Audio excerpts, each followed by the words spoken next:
के पदाधिकारी, जिला अध्यक्ष, जिला सचिव के साथ महत्वपूर्ण बैठक हमने की है। बैठक में 2 निर्णय आज लिए गए हैं महत्वपूर्ण। पहला निर्णय ये लिया गया है कि आम आदमी पार्टी संगठन को पुनर्गठन के साथ साथ सभी जो हमारे कार्यकर्ता हैं उनके बीच में वैचारिक अभियान को भी तेज किया जाएगा। इसके लिए अगले 23 मार्च से हम इसकी शुरुआत करेंगे। 23 मार्च शहीद आजम भगत सिंह, राजगुरु सुखदेव का बलिदान दिवस है। 23 मार्च से इस अभियान की हम पूरे प्रदेश में शुरुआत करेंगे।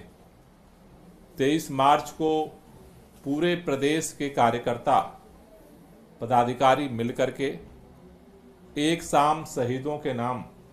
कार्यक्रम पार्टी मुख्यालय पे आयोजित करेंगे और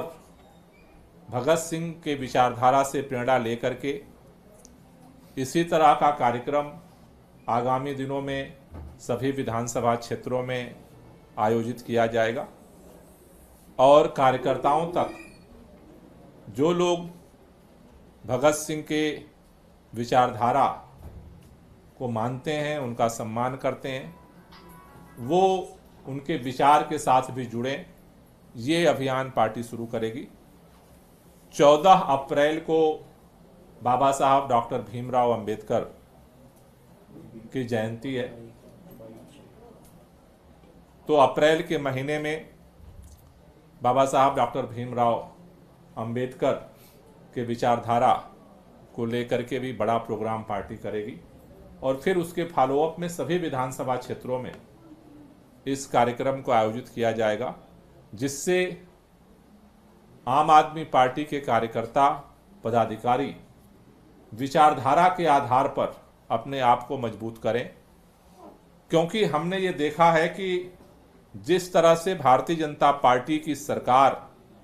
दिल्ली के अंदर बनी है, सरकार बनने के बाद सबसे पहला काम भारतीय जनता पार्टी के नेताओं ने जो किया कि कार्यालयों से शहीद आजम भगत सिंह की तस्वीर हटाई गई, डॉक्टर भीमराव अंबेडकर की तस्वीर हटाई गई।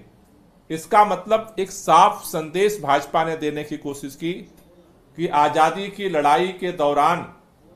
जिस तरह से शहीद आजम भगत सिंह ने अपनी कुर्बानी दी,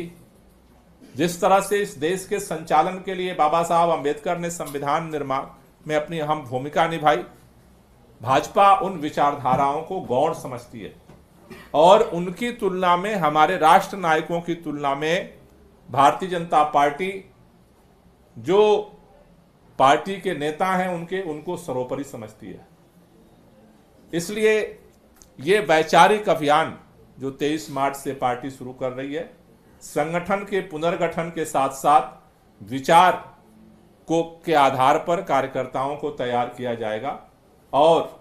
आगामी दिनों में भी इसी तरह से अलग अलग जो हमारे स्वतंत्रता आंदोलन के नायक हैं, जो सामाजिक आंदोलन के नायक हैं, उनकी विचारधारा को कार्यकर्ताओं तक, लोगों तक पहुंचाने के लिए अलग अलग कार्यक्रम के माध्यम से पार्टी अपने इस वैचारिक अभियान को भी आगे बढ़ाएगी। Thank you. सर, इसका अर्थ क्या निकाला जाए कि आपको लग रहा था कि अभी तक जो विचार, क्योंकि आप लोग कहते थे काम की राजनीति हम करते हैं, अब क्या लग रहा है कि विचारधारा की कमी रही जिसकी वजह से दिल्ली में भी आप लोगों को हार का सामना करना पड़ा और लोगों तक आपकी विचारधारा नहीं पहुंच पाई? नहीं,